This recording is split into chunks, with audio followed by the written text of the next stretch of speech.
Here we go. Let's see what happens. Chan, can you hear me? I can hear you. And it should be setting up momentarily. Now, Aruna, don't let me forget to start recording. Hopefully I can record because we'll try it. You don't need to record it. Chan, can you hear me? I can hear you still. I have my mic open. You want me to turn my camera on for a minute? It's not staying on. I'm telling you that right now. Yep. Well, if you just keep your... So welcome, everybody. Sorry about the... we're a minute or two late. We're having a few tech issues. So let me just start the webinar momentarily. So here we go. And so Aruna, you said I can't record? Oh, it doesn't matter. You can try. If it doesn't work, then it's going to be recorded on YouTube. So welcome, everybody. Sorry about the, we're a minute or two late. I have this muted. All right. And I think we're going. We all set there, Dr. Sarah? And, yep. All right. So I'm Dr. Jeff Feynman. I'll introduce myself because there are so many of you guys on YouTube. I'm Dr. Jeff. That's Dr. Christina, Dr. Sarah Fox Chapman, and Jen Bridwell is in the chat along with Dr. Chapman. And I am so honored to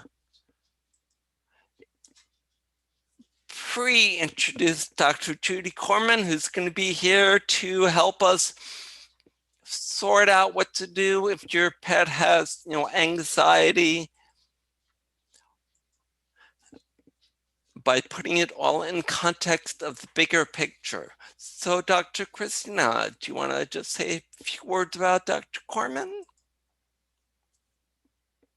Absolutely. Hear what she said.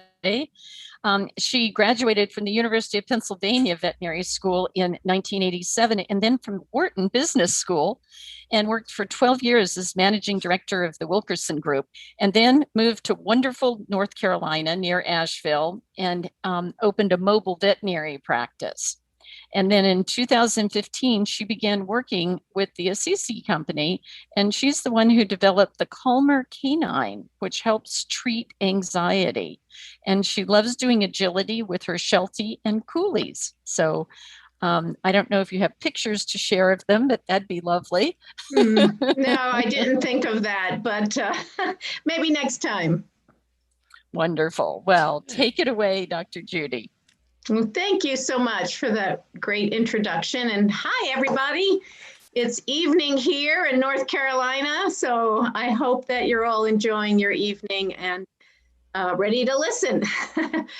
Yes, so just a little procedural. I'll be talking a bit about anxieties in general, just to kind of set the stage, and as Dr. Jeff mentioned, give a bigger picture, and then start focusing on what we can do about treating anxieties in pets, and specifically looking at a new kind of treatment called PEMF, or pulsed electromagnetic field. Big words, but it's really a pretty simple concept. So I'll go into a little bit of detail on that new kind of treatment, and then I'll leave some time at the end of the hour to talk to you about any questions you might have. So if you can, please save those for the end, but I'm happy to address anything that you want to ask. And if you think of something later, direct those. Is that okay, Dr. Jeff, to you? And then you'll send them my way, and I'll be happy to answer them after as well. And Jen, on YouTube, if there are questions, you can just speak them or, pop over to the Zoom chat, put them in there. Great. Okay, so let me start. I'll share a screen. I have a presentation that I have prepared for tonight.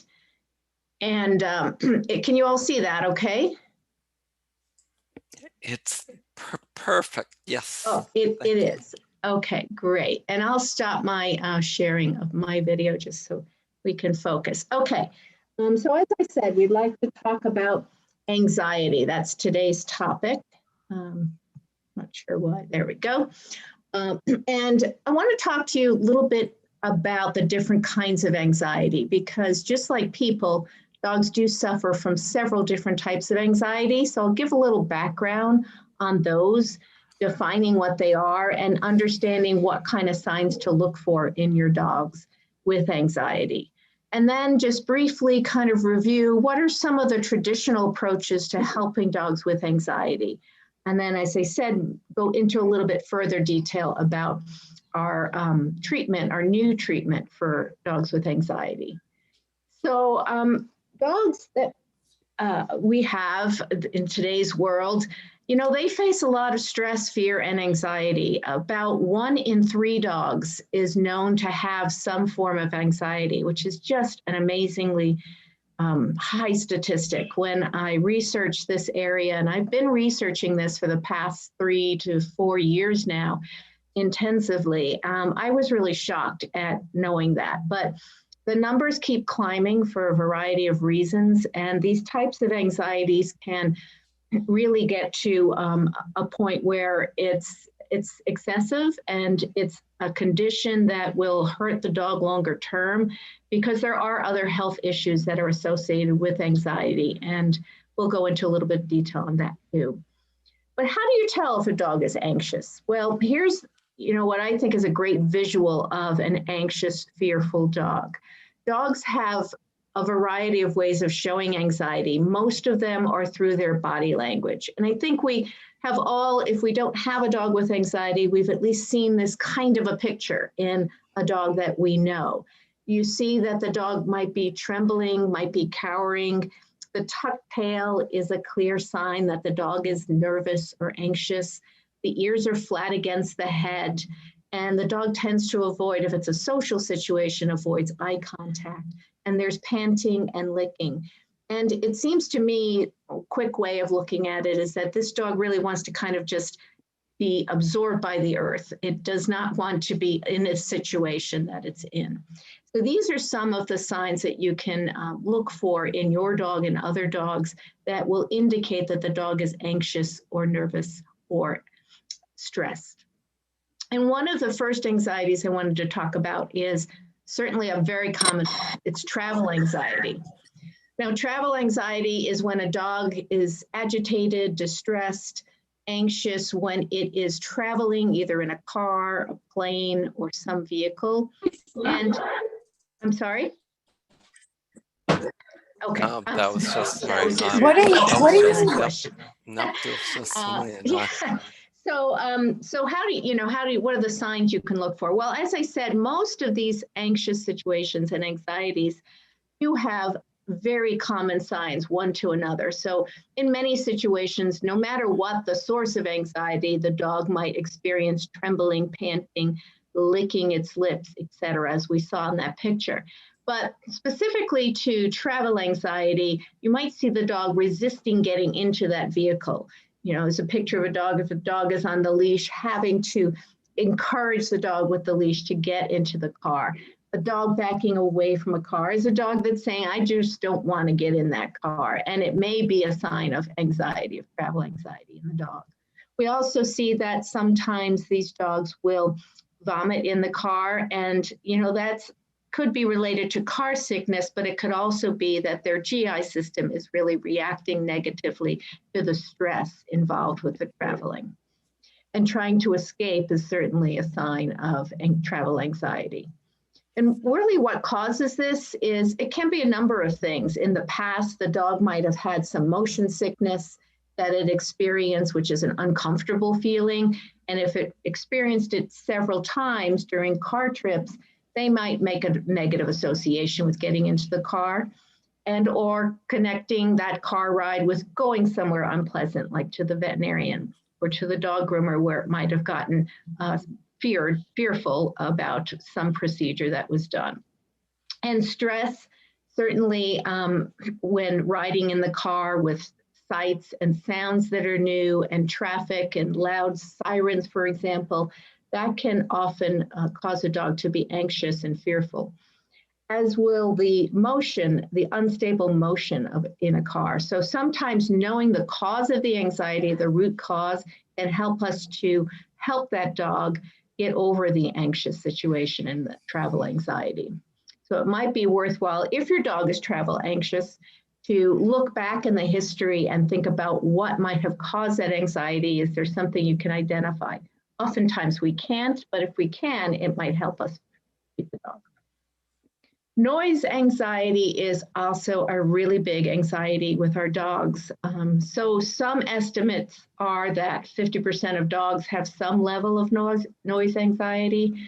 That's kind of on the high side, but there are noise anxieties to a variety of sounds. Most of us think about thunderstorm phobia and fear of fireworks, 4th of July, that kind of thing, as a form of noise anxiety. But those can also be related to, especially thunder phobia, to atmospheric pressure changes and other triggers related to the thunderstorm. But for noise anxiety, we see that it can lead to other anxieties, and dogs with this condition, for example, can have a 3 times greater chance of having separation anxiety, which is something we'll go into a bit more in this discussion. We know that there can be a predisposition genetically and in some lines of dogs and some families of dogs for noise anxiety. So it's definitely something, if you're looking to acquire a dog, to adopt a dog from a breeder, for example, you might want to ask about the noise anxiety in the parents of the dog if you have that opportunity. So again, the signs are very similar to the signs with travel anxiety. Again, dogs have a specific way of addressing their anxiety, of expressing their anxiety, and those are the common signs of anxiety. But specific to noise anxiety, we do see quite a few dogs hiding or attempting to hide, sort of attempting to get away from that noise by going into a smaller room. They might go into a bathroom, for example, during a thunderstorm, or under a bed, and that's sort of classic sign of noise anxiety in a dog.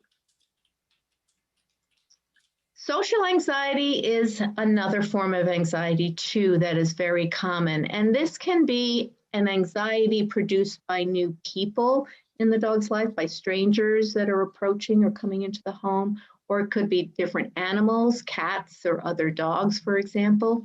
And it might even be a situation such as going to the vet. A vet visit anxiety is also very common. Unfortunately for us vets, we like to think of ourselves as people who the dogs would love, but it can be very nerve-wracking and an anxiety-producing event to go to a veterinarian.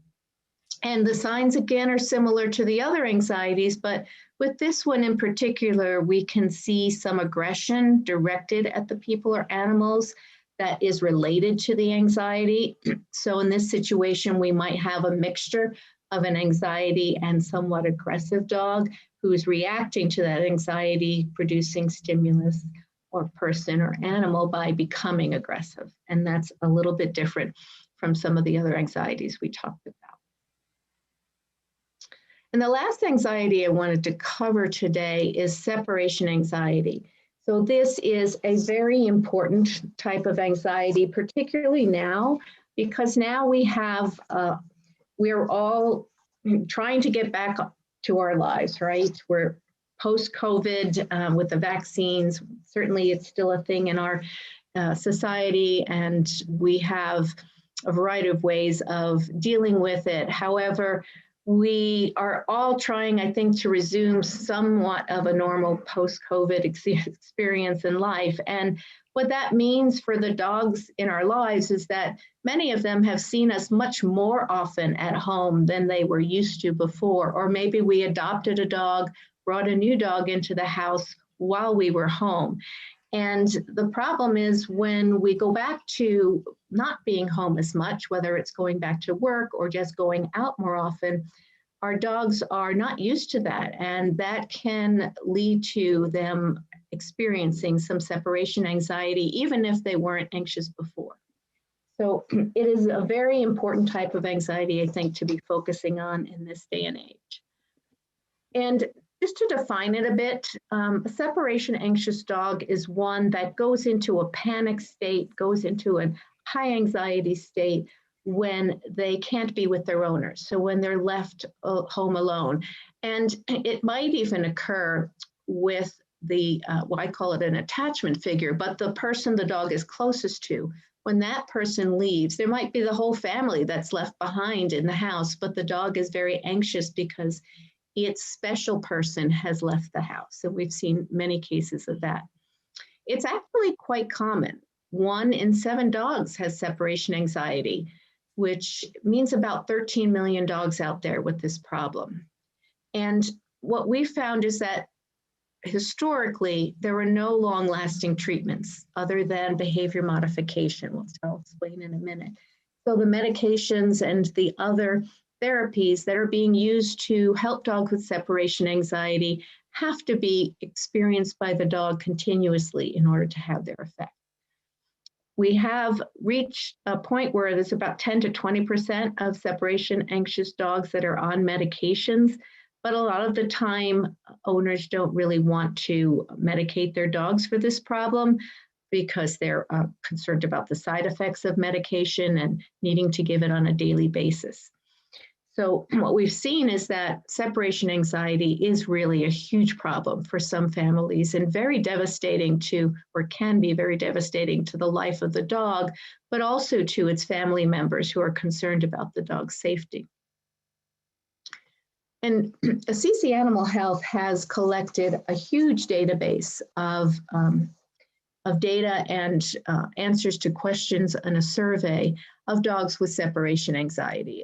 Their owners have reported on types of dogs they are, their experiences with the dog, the signs that they've seen, and the age and other things. And I wanted to share some of that with you in today's discussion. So the top 10 breeds are, of course, mixed breed, because that's the most common type of dog in the US. But also, we've seen that pit bull terriers, for example, are the #1 type of dog or breed of dog that suffers from separation anxiety. I'm not sure why this is, but again, sometimes the family history of the problem in the breed can lead to new members having that problem. And I think with the pit bull terrier, that's the case. Chihuahuas and Labradors and Shepherds, they also are high up there in dogs that suffer from separation anxiety. And also what we found from the data that we collected is that this is not a problem of traditionally older dogs. It can happen at any age. After 1 year of age is when it's typically diagnosed. But we see that at least 60% of the dogs are between 1 and 5 years of age that have separation anxiety and when it's first diagnosed. And the concern that I have over this is that those dogs with separation anxiety are going to be living many, many years with the problem unless it's addressed and corrected. So this is something to really pay attention to, I think, because any kind of anxiety can mean that the dog will be suffering from downstream or later events like cardiovascular issues because of their stress long-term and anxiety. So we know that anxiety can lead to other health issues in the dogs, and these dogs are living with the anxiety for many years potentially. Also, we know that 2/3 of the dogs in the study have seen more than one sign of separation anxiety. So we'll get to the signs in a few minutes, but they can experience many, many signs, not just one sign of separation anxiety. And so let's look at the other anxieties that dogs can have. Well, what we found is that dogs with separation anxiety often experience some other anxieties. Some of the more common ones are firework anxiety and thunder, which we've talked about, that falls under the noise anxiety area, travel anxiety, stranger anxiety. So these dogs have multiple issues as opposed to just the one issue with separation anxiety. So what are some of the signs of CSA? We're shortening it, that's canine separation anxiety. Well, the #1 sign that has been reported is vocalization. So what that means is howling or barking or whining when the owners leave the home. And this can be very disturbing, not only for the pet owners who are coming back to their dogs in this condition, but also for the neighbors. If they hear this constantly, especially if you live close to your neighbors, like New York City or some of the big cities, or even in the country where your neighbors are close, the vocalizing can be very disturbing. So that's one of the main signs that people are very concerned about and want to stop when their dogs are showing signs of separation anxiety. One of the sadder ones in my book is this one called watchful waiting, which is the dog looking out the window or at the door for many, many moments, if not for hours on end. And it's a hard one to know that your dog is doing, because when we leave the house, we might look back as our car is driving off and see our dog looking out the window, and we think, well, for sure, our dog is going to be back on that couch sleeping for the rest of the afternoon in 5 minutes or so. But what we found from videotaping dogs with separation anxiety, and we've done a number of videotapes now, we see that this watchful waiting, this dog looking out the window, is a common constant sign, and sometimes they do it for hours on end. So it can be an indication of severe anxiety in the dog, even though it's a pretty quiet sign and the dog isn't doing much in the video. But for the dog's internal sort of status, it's upset during the entire time. It's watching and waiting for its owners to come home. Another sign is destruction, and this is a biggie for us dog owners, because we come home and the dog has destroyed yet another item, and we get very upset. Sometimes it leads us to get very upset with the dog, but really they can't help it.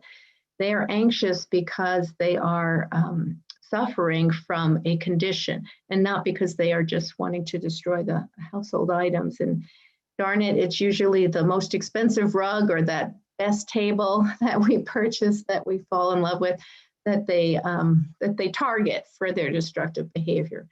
But it is something that they can't help. And sometimes the release of the energy through chewing is something that makes them feel temporarily better. And that's why they go into the destructive behavior, but it's certainly a sign that we often want to stop if we can. Escapism is another classic sign of separation anxiety. And this is a little different than destruction in that escapism is the dog trying to get out of the house or the apartment. It's going to be scratching at the door, or the door jams. It's trying to maybe scratch at the window or pull down the curtains or the shades or the blinds. And that may seem like destruction, but it's actually targeted to windows and doors and exits of the house. And this is a classic sign of separation anxiety. There's generally no other good reasons for dogs to be doing this. Some of the other signs might be a little confusing, like barking, vocalizing. The dog barking might be barking at the mailman. But escapism is one sign that's generally linked to separation anxiety. And sure, our dogs can have potty accidents. They're nervous and anxious when we leave, so they might relieve themselves in the house, even if they are housebroken. And some of those signs on the bottom of the page are ones that we do see sometimes with separation anxiety. So you should be aware of those if you're thinking about separation anxiety in your dog or in a friend's dog. Shadowing is following the owner throughout the house and staying very close, being clingy to the owner when the owner's home. And excessive greeting is when the owners come back, being extra joyful and exuberant and very relieved to see the owner. And while this is normal, a normal greeting would last a few minutes, possibly 1 or 2 minutes of joyful behavior, and then the dog will go off to do something else.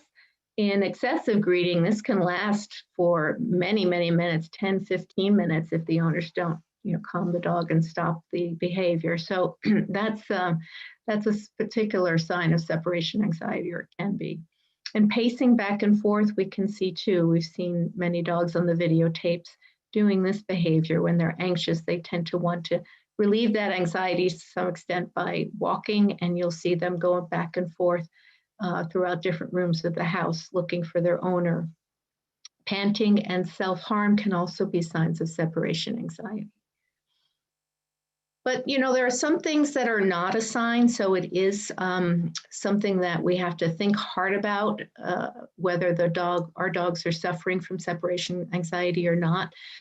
As I said, not all barking means the dog is experiencing separation anxiety. Dogs bark for many, many reasons. They bark at mailmen, they bark at squirrels, they bark at other dogs. And so if the dog is barking at something outside the house that can be identified, then it's not a sign of separation anxiety.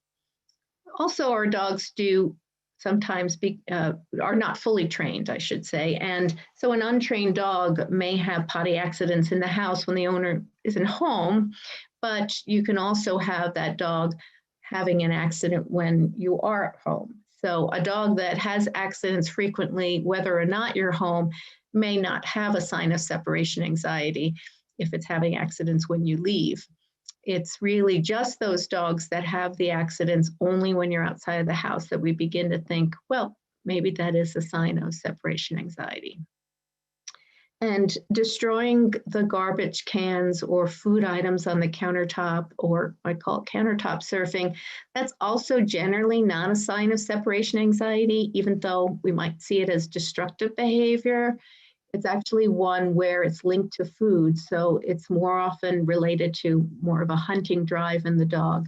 And dogs that are very anxious when we leave generally shut down in their desire to eat and maybe even to drink. And so you'll see those dogs refuse food even in situations when they're anxious.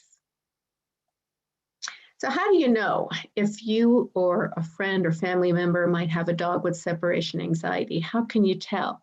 Well, you can think about the signs we talked about today, but there's also a great tool on the website, calmercanine.com. You'll see it up there. It's a separation anxiety quiz that is offered free to dog owners. And you take the quiz, it takes about 5 minutes, and you get the answer right away if your dog is likely to have separation anxiety or not. And this quiz will download the answer and also some really great information and suggestions about what to do about the signs that your dog shows. So I think it's a wonderful tool. You can also email the results to your veterinarian, and you will get an email following the quiz with the results as well, so that you can have that conversation if you want to with your veterinarian and share the results, and then start talking about ways that you might be able to address the separation anxiety. In general, for all anxieties, there's a couple of traditional approaches that we use to try to help the dogs. Because as I said, it's important to address the anxiety as early as possible to minimize the chances of other health issues developing from the chronic stress and anxiety.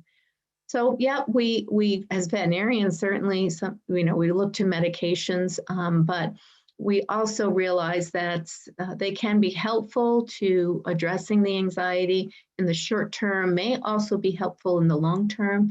But a lot of folks are concerned about the long-term side effects of the medications, and they're not appropriate in all cases. For example, an older dog that might have some liver or kidney problems probably wouldn't be a candidate for the medication. So they're very useful and they can be very effective. The FDA has approved 2 medications for separation anxiety in particular, but it's on a case-by-case basis. And as I mentioned before, about 10 to 20% of dogs with separation anxiety are on medications to control it. They don't work in all cases, and so we have also other therapies that are used, like anxiety wearables. These are things like the Thunder shirt, Thunder jacket you may have heard of, where it's a compression vest that's put around the dog, and that can temporarily relieve the anxiety. Calming supplements such as Adaptil and other techniques like massage and acupuncture can all play a role. And sometimes for separation anxiety in particular, some calming music of a particular type or background noise, such as brown noise, is something that can calm some of the dogs. And these traditionally have a role to play, but a lot of times they're not very effective in the more moderate to severe cases of separation anxiety or other anxieties as well. So we have a general way of thinking about a long-term solution, which is called counter conditioning and desensitization. And what that is simply is counter conditioning is getting your dog used to what's happening and exposing them slowly to an anxiety producing trigger. So that if your dog is anxious, for example, in the car, you might expose them for short periods of time, just feeding them in the car, and then getting them used to being fed in the car and experiencing a pleasant situation, then maybe take a short drive. So the counter conditioning coupled with the desensitization, using the slow and careful approaches to try to get the dog more comfortable and used to its situation, or have been known to have very long-term effects. And it's often useful to work with a trainer who specializes in this kind of behavior modification if you have a dog that's anxious, because they are well versed in how to develop a program that is just right for your dog. On medications, you should work with your veterinarian on those, of course. And with the other therapies, a lot of information is available, for example, on that Calmer Canine website about the other therapies that exist. But one thing we understand is that given the options that are out there, unfortunately, dog owners are not all that happy and are not experiencing a good degree of solution. Only about 50% in a survey have indicated that their modality is working well for them. And recognizing this, CC Animal Health, and I was leading up this program, wanted to do more for our pets, wanted to do more for the animals who are anxious. And so we started a research and development program based on the idea that PEMF signals, that's an area of medicine that we know very well. We're the world's leader in that kind of therapy.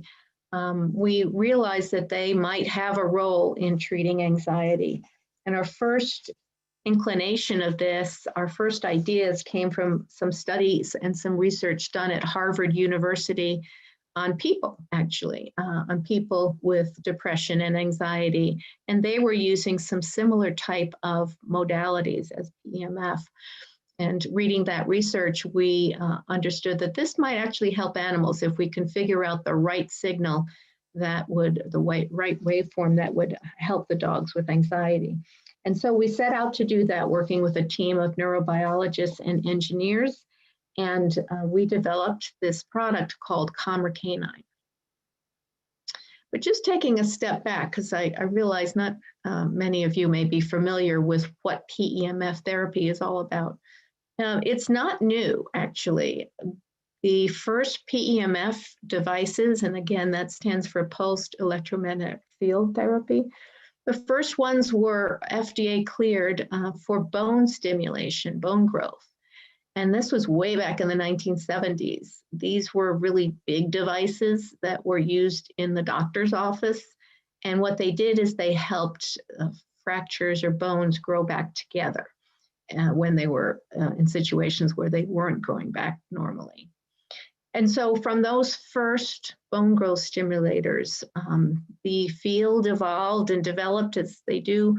And in the 1990s, the PEMF devices were modified to become smaller, to be more refined, and to be more targeted in what they did. And some Nobel Prize winning work was awarded to folks that identified the effects of PEMF on vasodilation and inflammation. So they realized that PEMF signals can reduce inflammation. And this was really a pretty big breakthrough in the field. And in 2000s, the first veterinary uses of PEMF devices were uniquely developed by CC Animal Health. So CC Animal Health has published papers on this. It's the Assisi Loop is the name of the device. And it was basically developed from a human device that also reduced pain and reduced inflammation and was FDA cleared for that. So it's essentially the same signal as a human device, but tailored to the animals. And in 2018, because of our work in the field of PEMF, we started to address the question of, could we develop a device that would help the animals with their anxiety?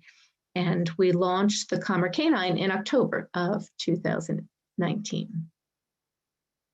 So how does this work? How do PEMF signals work?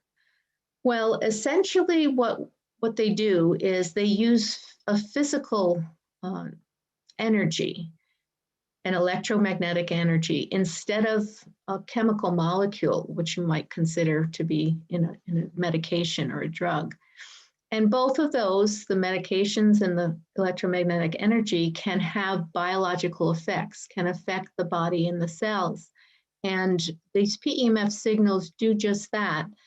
Once the device emits the signal reaches the area that has the inflammation, and then it basically causes a catalyst of a reaction in that area.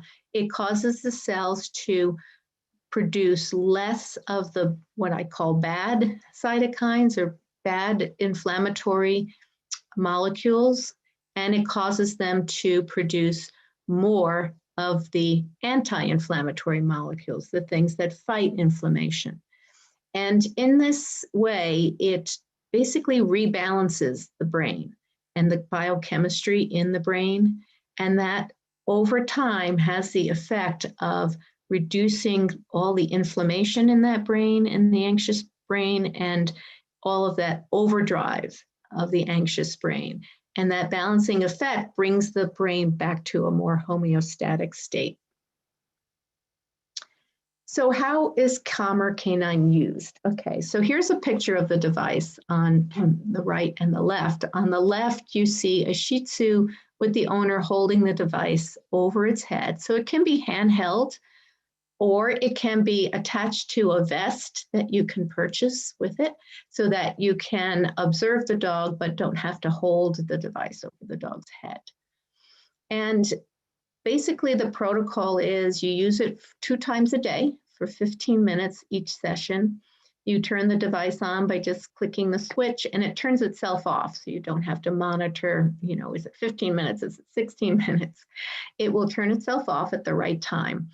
You use it when you're home with the dog. You don't leave the dogs alone with it. And then you just take the device away or off if they're wearing a vest after the treatment.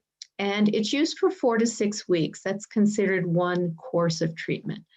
And I'll get to some results that we've seen, but in studies, we've seen that the 4 to 6 weeks often does the trick. It's enough time exposed to the PEMF signal where the brain can, again, recalibrate, rebalance, and become in a more homeostatic state. And therefore, it does have lasting effects. It can have lasting effects in many dogs, and they may not need another course of treatment after the 4 to 6 weeks. But some dogs will need to continue, and other dogs may take a little longer than 6 weeks.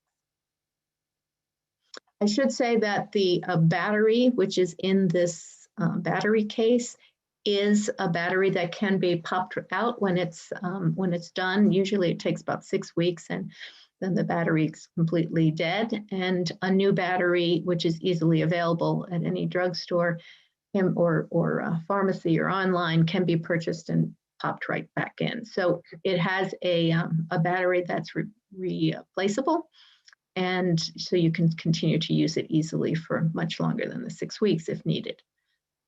So the company I work with, the CC Animal Health, we're very dedicated to understanding the science behind the products that we put forth and that we use on our animals, because there's nothing more precious to us than the animals that we help.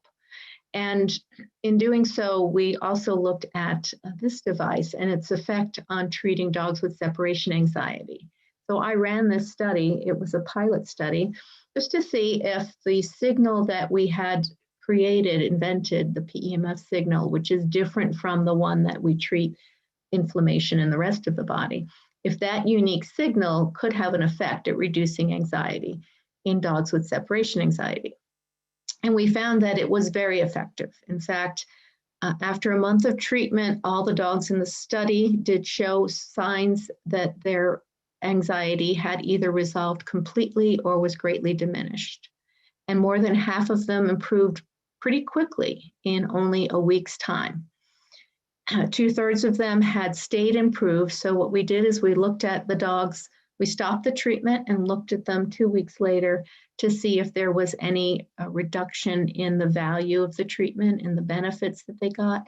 And we found that in the majority of dogs, they stayed calmer. They stayed with that improvement after the 2 weeks of no therapy. And there were no side effects, as we might expect. There were no side effects that were reported. So here's some of the results just in a graph form. I'll explain it a little bit. So the owners got to rate their dogs, how well they did. And as you can see, a good proportion here on the left improved after a week of treatment, and all of them improved after 4 weeks of treatment. And a good proportion also resolved after 6 weeks of treatment, meaning that the owners felt the problem with separation anxiety was no longer a problem with their dogs. And again, 2/3 had maintained the benefit that they got even when the treatment had stopped. And we also took those videos that I was talking about of the dog, and video recording your dog if you think it might have separation anxiety is really, really important. Just to be able to review the video, maybe with a trainer, maybe with a veterinarian or a behavior consultant, if you're concerned for your dog and think it might have separation anxiety, because that's really the main way to understand and know if it does. And we have some very good tips on our website about how to video your dog if you are concerned about this problem. So kind of in summary about this PEMF therapy, we see that it's a drug-free, safe and effective way to address separation anxiety and other anxieties as well. So after launching it for separation anxiety, we got a lot of reports from folks who were using it for some of those other types of anxieties that we had talked about, and with some good success. It can certainly be used alone as a first solution, or it can be used in combination if your dog is on medication, if it's going through a behavior modification program, the Calmer Canine could be added to that to help to reduce the signs faster. And as we said, it restores and rebalances the brain. So I wanted to just share with you in the last bit of time we have here a couple of cases. So this is a pit bull named Granite. As I said, this breed unfortunately does suffer from anxiety, and he was adopted by his pet parents there about a year before we started working with him in the pilot study. And before the Calmer Canine treatment, you can see what he does when she leaves him home. And she was afraid to leave him home because every time she'd come home, she saw a pool of kind of bloody drool on the floor because he was always gnawing at his crate. And a month later, you see a little panting there, which is still a little bit of a sign of anxiety, but he is able to sleep and rest. And 6 weeks after the treatment, he is really kind of a different dog. So his whining went down a lot, and his destruction and chewing at the crate went down dramatically as well. And this is Cooper. Cooper is a 10-year-old dog. So he's one of these dogs who's been living with this problem for a long, long time. And his mom is a dog trainer. So she's done a lot for him to try to counter condition and resolve his anxiety issues. But when she leaves, he barks and barks out the window, at the door, almost the entire time that she's gone. He's barking or watching out for when she might come home. And here's a month after he's gone through the Calmer Canine treatments. And sure, he checked out the door to see her leave, but he is able to relax, to lay down, to check out his toys, to groom himself now while she's gone. And this is the kind of thing that he was not doing before the Calmer Canine treatment. So we can see this PEMF therapy can have really dramatic effects on the dog. He was watching the exits 72% of the time that we videotaped him when his owner was gone. And a month later, that had dramatically been cut in much more than half. and whining was almost gone, and barking went from 855 barks in the 1 hour video before he used Calmer Canine to 0 barks afterwards.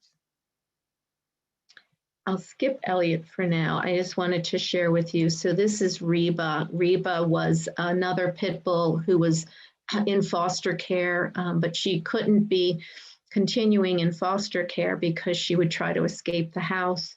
And she had very, very severe separation anxiety. She wasn't controlled by medications or any of the traditional treatments. And so her foster parent wanted to try Calmer Canine. They couldn't keep her in a house, so unfortunately they had to keep her in the kennel with a kennel mate next door, but she would still occasionally show these severe signs even in the kennel. So her foster parent was desperate to try something that would help her, and we were game for it. So on the right side, you'll see after the Calmer Canine treatment, this is about 5 weeks after Calmer Canine treatment, start this video, you can see that even when her kennel mate had no longer been next to her in the kennel, she is able to relax in her safety crate, to enjoy some quiet time, and to just be a much calmer dog. And is a very happy case because after Calmer Canine treatment, she was able to go back to the foster mom's home and stayed there for a weekend. And then she got adopted, and Calmer Canine followed her to her new home, and we followed her progress. And the new owner said that she experienced very little separation anxiety, even though she went through that whole transition. So she's loving her Reba right now. So Calmer Canine can help those other anxieties. As I was saying, we've had cases of travel anxiety helped by Calmer Canine, and certainly the very common thunderstorm and noise phobia anxieties, and even vet visit anxiety can be helped with Calmer Canine. So that is the end of our presentation. I wanted to leave some time. I hope there's enough time for some questions. Well, there definitely are a few very interesting questions. Great. So one of them, a very specific one, is Sid has a dog who has some anxiety that's getting better, but also some elbow problems in one elbow. And she's wondering if putting it at the neck, the way you demonstrated, is on both of those issues, or if there's a better positioning for it. Oh, okay. You broke up there for a bit, but I think you were asking if that position on the neck would be a better position, the optimal position for a dog with also that has elbow issues. Is that Yes. correct? Okay. Yeah. Good question. And I'm glad you brought that up because some of you may know the Assisi loop, which is that treatment for pain and inflammation in the body, in joints, in elbows, in hips, pretty much anywhere. After surgery, you can use it to reduce the pain of incision. But it is a different signal, the Assisi loop, than Calmer Canine. So we suggest that you use Calmer Canine for the anxiety and the loop to treat the pain and inflammation. So the best position for the Calmer Canine in that dog Sid would be to put it on the head like it's shown. It should be about no more than say 5 inches from the base of the skull, where the dog's between the ears, basically, so that it does reach the right area of the brain. Great, thank you. And that helps answer Donna's question, which was wondering about the frequency differences between the Calmer, Canine Calmer and the Assisi. Do you have those numbers right off the top of what the different frequencies are? No, I don't have them. The one slide I showed with the bone stimulator on the first and the second had the loop, gave the loop signal. Right. Okay. And it is different in that I do know that the bursts per second are faster in the Calmer Canine device than in the Assisi loop. So you see those little spikes that go up and down? Those are happening at a faster rate in the Calmer Canine device. And that was one of the major differences between that and the Assisi loop. And then the other is that the mat that people get the Assisi sleeping mat, Yep. that would be the one that is for the pain in the joints, et cetera. It wouldn't be for the anxiety. But have you found that that works also for anxiety? Well, you know, it's interesting. There's a whole vein of research, I guess you'd call it, and Dr. Jeff, you may know about this, where there's an intersection between pain and anxiety. So when we have pain in our bodies, we can be very anxious. In fact, a lot of our older dogs are painful and they kind of are guarded, right, about their bodies. They might not want that puppy approaching. They might get upset with that. They might react differently than they used to in the past because they have pain. And if you get rid of the pain or reduce the pain, you're actually getting rid of the source of the anxiety. So that's, you know, one thing you definitely want to work out with your vet if your dog suddenly gets anxious. Is it may be painful. And why I bring this up is that the Assisi mats, the pads, we call them the loop lounge, they definitely work for pain and inflammation. And by reducing that pain, you may see that the dog's anxiety or cat's anxiety might go down as well. And I think there's just an overall kind of relaxation feeling when you're on those mats. The animals experience, whether it's on the mat or with Calmer Canine, they relax. You can see their body. They might fall asleep, but it's not a sedative. They can, you know, wake up just like that if they heard a noise or something. But they are just almost like a great massage is how I characterize it. You know, that feeling of, you know, breathing out and relaxation. That's how a lot of people report, my own dogs included. They experience that kind of feeling. That was me. I've got a few others, but let me go to Dr. Sarah or Jennifer. What do you have from the YouTube? Hi, Jen, put the YouTube Yep, questions there in. was one question. I thought we'd go to the other ones first, but I can go ahead and do that one. So a YouTube question was, can you tell the difference between EMFs and the PEMFs? Are maybe EMFs what is causing animals to be so sick upset in the car?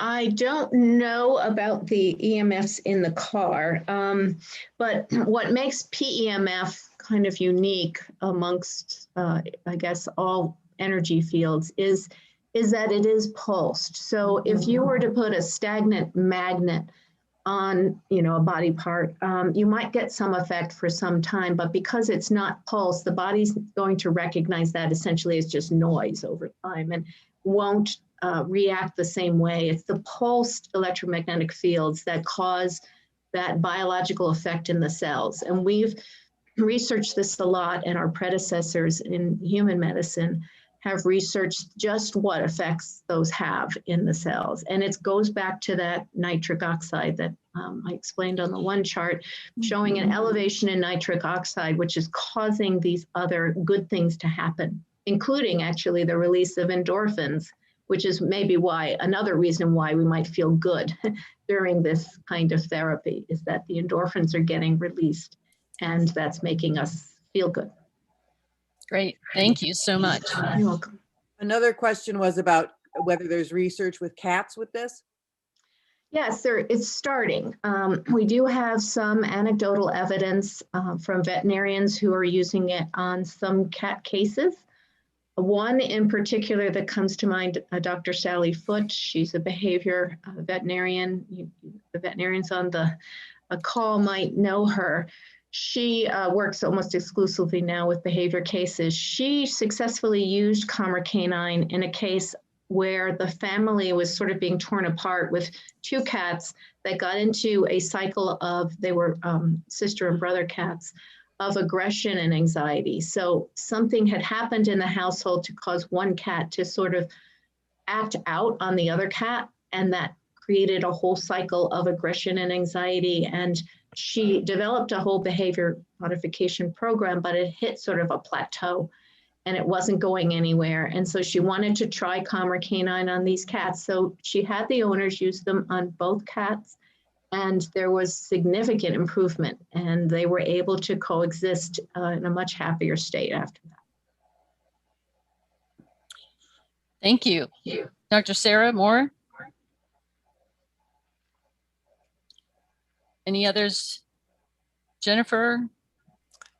Yeah, there were a couple of others. Yeah, I've put in all the questions from YouTube onto the chat. Someone was asking where they can get it, the Calmer Canine retail for their dog, and then someone else asked if they are available wholesale for veterinarians.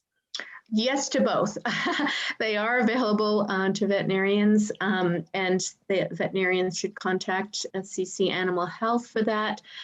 We have a website, sccanimалhealth.com, for the veterinarians. And for the pet owners, they are the Calmer Canine is available retail, and you can get it on calmercanine.com, the same site that had the quiz. You can also, it's available on other online sites as well. So it's pretty easy to acquire if you're interested. That's wonderful. Do they ever wear out? No, well, it's still pretty new. So October 2019, we haven't seen one wear out yet. If it would wear out prematurely, of course, the company would replace it. The battery needs to be replaced every 6 weeks or so if you're using it continuously like that. But other than that, no, it's pretty hardy. You know, just like the Assisi loop it's rugged enough that it will last for quite a long time. Donna just asked a question. Why can't you buy the Assisi loop or lounge retail? Yep, that's a very good question too. Thanks for asking that. The Assisi company had decided way back when they were launching the Assisi loop products that the conditions of pain and inflammation are such that it really does, I don't say require, but it's valuable to have your veterinarian involved in that. Because take, for example, a dog that might be limping, you know, that could be a hip issue, or it could be something worse in the spine or in the muscles of the dog that is causing that limp. And a veterinarian's diagnosis and also intervention is very important to the health of that animal with the pain and inflammation condition.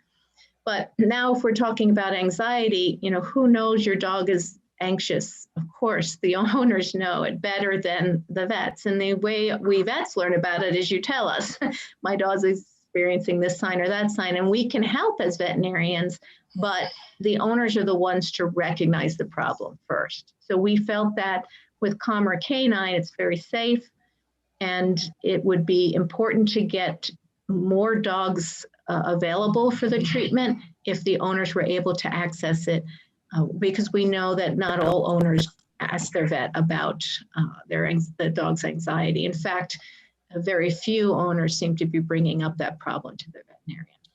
And a great question. Thank you so much, Dr. Judy. These are great answers. Louise has a great question. Can you use rechargeable batteries in the Assisi loop or the Calmer Canine? So environmentally, we're not throwing away batteries every 4 to 6 weeks. Well, I in the Calmer Canine, it takes a battery called CR123A. And I'm not sure if that's a rechargeable battery. I think most batteries are rechargeable. So I would say, yes, probably. If you get one of those little recharger units where you can just replenish the battery energy.